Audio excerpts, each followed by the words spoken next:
सच्ची शिक्षा का महान आयोजन। मेरे जीवन का अधिकांश समय अध्ययन कार्य में ही बीता है।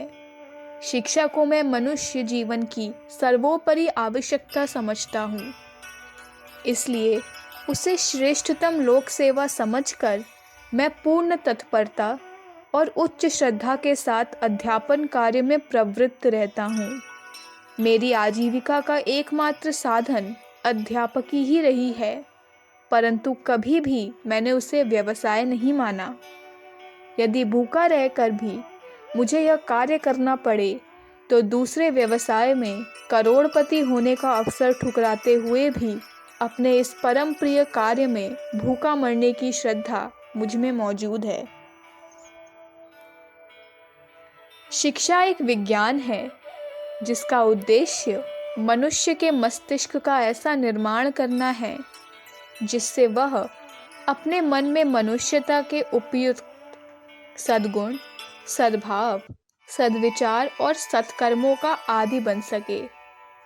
शिक्षित उसे ही कहना चाहिए जो दूसरों के लिए आनंदवर्धक एवं उपयोगी हो। जिस शिक्षा से मनुष्य के गुण, भाव, विचार और कार्य अनीति युक्त बनते हों, जिससे मनुष्य स्वार्थी, दुर्गुणी एवं दूसरों की परेशानी बढ़ाने वाला बनता हो, वह शिक्षा नहीं। ऐसी मेरी मान्यता आरंभ से रही है। अध्यापक क्षेत्र में मैंने जीवन भर प्रयोग किए हैं। एक समय मेरा विचार था कि प्राथमिक शिक्षा के समय ही बालकों पर अच्छे संस्कार डाले जा सकते हैं, इसलिए ग्रेजुएट होते हुए भी मैंने प्राइमरी पाठशाला चलाई। कुछ दिन के अनुभव से देखा कि इस आयु के छोटे बालकों पर स्कूल में नहीं, घर पर ही उसके सहचरों एवं अभिभावकों के चरित्र का अनुकरण करने का ही प्रभाव पड़ता है। स्कूल के मास्टर द्वारा वे अक्षर ज्ञान सीखते हैं, पर उसके उपदेशों का कोई बहुत प्रभाव ग्रहण नहीं करते। यह देखकर मैंने वह नौकरी छोड़ दी। हाई स्कूल में नौकरी की। वहाँ देखा कि अंग्रेजी स्कूलों का वातावरण एवं शिक्षा पद्धति का क्रम ऐसा है कि वहाँ कोई अध्यापक मशीन के पुर्जों की तरह अपनी ड्यूटी भुगत देने के अतिरिक्त और कुछ नहीं कर सकता। यहाँ मन नहीं लगा तो अन्यत्र काम करने की सोची। एक कॉलेज में प्रोफेसरी मिल गई। वहाँ भी मनोरथ पूरा ना हुआ। लड़के बराबरी का दावा करते थे। अहंकार और उच्छृंखलता की उस क्षेत्र में ऐसी बाढ़ थी कि वहाँ मुझे लूलू बनाया जाने लगा। वहाँ से भागकर अपना बिस्तरा समेटा। अब की बार संस्कृत पाठशाला ले बैठा, साथ साथ प्रौढ़ पाठशाला भी लगाई। दोनों के विद्यार्थी अपना एक विशिष्ट उद्देश्य लेकर आते थे। संस्कृत का कोर्स इतना कठिन था कि विद्यार्थी को अधिकांश समय व्याकरण घोटते रहने तथा परीक्षा में उत्तीर्ण होने की रट में लगे रहते थे। प्रौढ़ लोगों को अपने कार्यों से थोड़े वक्त के लिए समय मिलता, वह समय उन्हें साक्षर बनाने की शिक्षा में ही व्यतीत हो जाता। इस प्रकार मैंने अनेक बार इस्तीफे दिए और अनेक नई जगह तलाश की। अनेक बार अपने संकल्पत्व में भी विद्यालय चलाए, परंतु किसी में भी मनोनुकूल सुविधा न मिली। परीक्षा उत्तीर्ण करने में ही विद्यार्थी तथा उसके अभिभावकों की रुचि होती है। परीक्षा में उत्तीर्ण होने में जो बातें काम दें, वही उनकी दृष्टि में पढ़ाई है। बाकी बातों को वे अनावश्यक ही नहीं, समय को बर्बाद करने वाली भी मानते हैं। ऐसी शिक्षा पद्धति के साथ मेरे आदर्शों की पटरी नहीं बैठ सकी। जिन बातों को मैं शिक्षा कहता हूँ, उनका इस वातावरण में न कोई स्थान है न आदर। ऐसी दशा में मेरा वर्षों का प्रयास आरण्य रोदन के समान व्यर्थ हो गया। अब तक के मेरे प्रयोग प्रायः निष्फल रहे। इन कारणों से खिन्न होकर मैंने आचार्य जी से पूछा कि मैं शिक्षक बनना चाहता था। शिक्षा में मेरी असाधारण श्रद्धा है, परंतु क्या करूं? वर्तमान परिस्थितियों में वैसी शिक्षा के लिए न तो कहीं अवसर दिखाई देता है और न उत्साह। ऐसी दशा में मुझे क्या करना चाहिए? उन्होंने मुझे मथुरा बुलाया और एक ऐसी शिक्षा पद्धति समझाई जो सचमुच ही असाधारण थी। उन्होंने गायत्री गीता और गायत्री स्मृति के मंत्रों को पाठ्यक्रम बनाकर गायत्री विद्यालय चलाने की योजना बताई। मेरे आनंद का ठिकाना न रहा। नौकरी से मैंने इस्तीफा दे दिया और स्वतंत्र रूप से एक गायत्री विद्यालय चलाने लगा। इस बात को 1 वर्ष से अधिक होने को आया।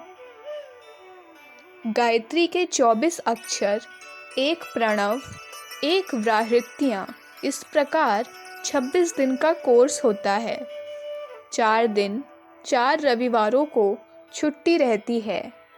इस प्रकार 1 महीने में 1 कक्षा पूरी हो जाती है। शिक्षा काल में विद्यार्थी को ब्रह्मचर्य, सात्विक आहार, तपस्वी दिनचर्या, नित्य जप, नित्य हवन आदि का कार्यक्रम रहता है। हमारा यह विद्यालय भ्रमणशील रहता है। 1 महीने में 1 गांव में रहकर अब तक 12 स्थानों पर यह विद्यालय चल चुका है। 20 से लेकर 40 तक स्त्री पुरुष इन शिक्षा सूत्रों में सम्मिलित हुए और उन्होंने जीवन के प्रत्येक पहलू पर आवश्यक ज्ञान प्राप्त किया। विचार विनिमय और शंका समाधान का पर्याप्त अवसर रहने गायत्री के अक्षरों में सन्निहित शिक्षा को भली प्रकार हृदयंगम कराया जा सका। जिन लोगों ने यह शिक्षा प्राप्त की है उनमें से अधिकांश के जीवन में भारी परिवर्तन हुए हैं। उनकी गाली देने की, नशेबाजी की, समय का अपव्यय करने की, गंदे रहने की आदतें छूटी हैं।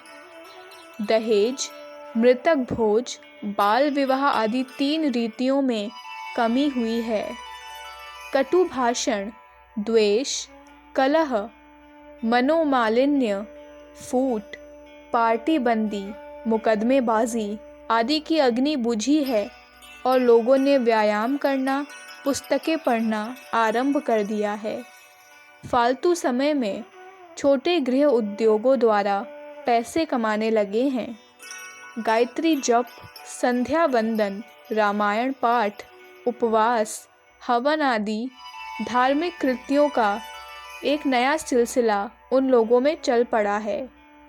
जो स्त्री पुरुष 1 महीने की छोटी सी अवधि में इस शिक्षा में सम्मिलित हो रहे हैं उन्होंने अपने अपने घरों का वातावरण ही बदल दिया है।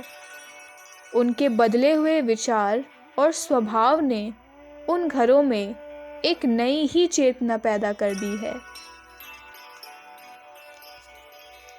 इस प्रकार मैं देखता हूँ कि शिक्षा के संबंध में जो स्वप्न जीवन भर मैं देखता रहा वह अब पूरे होने जा रहे हैं।